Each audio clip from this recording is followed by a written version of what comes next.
Today's technique is a low side control pin. It is based off a technique that Sal Ribeiro teaches. About 12 years ago, I was watching one of his DVDs and he showed how he uses his hip-to-hip connection to control side control. So something I was working on, I was trying to get to work. I had to do different things to get to work for me. But one modification I added is by controlling the guy's sleeve. And I got this figured out by doing this in judo. In judo, one night we're doing positional sparring, and we're doing side control. I was going against a guy that was a lot bigger and stronger than me. Usually he can get out my side control, but I decided to try this type of side control instead of the usual side controls I use. And I just ended up grabbing his sleeve, and I was able to control him the whole night. And I was going with him doing that positional sparring. So since then, I added it to my game, and it's something I'll show you right now. So go ahead.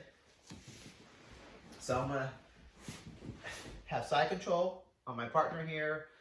I wanna make sure that I have my hip against his hip, and his forearm is blocking his hip.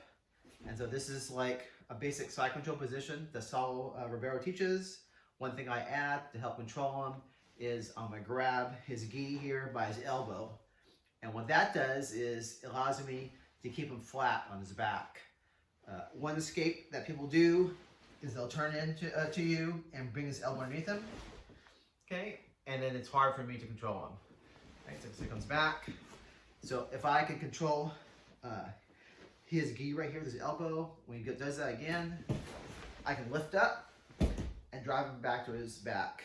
So when I drive him, I make sure that I push off my toes, push all my weight into him, lift up, and I drive him back to his back.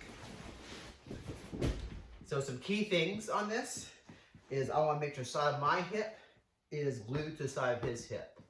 Okay, so I'll make sure there's contact.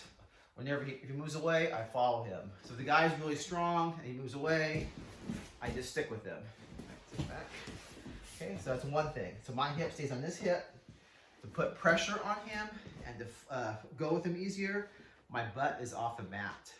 Okay, so I'm up here, inside here.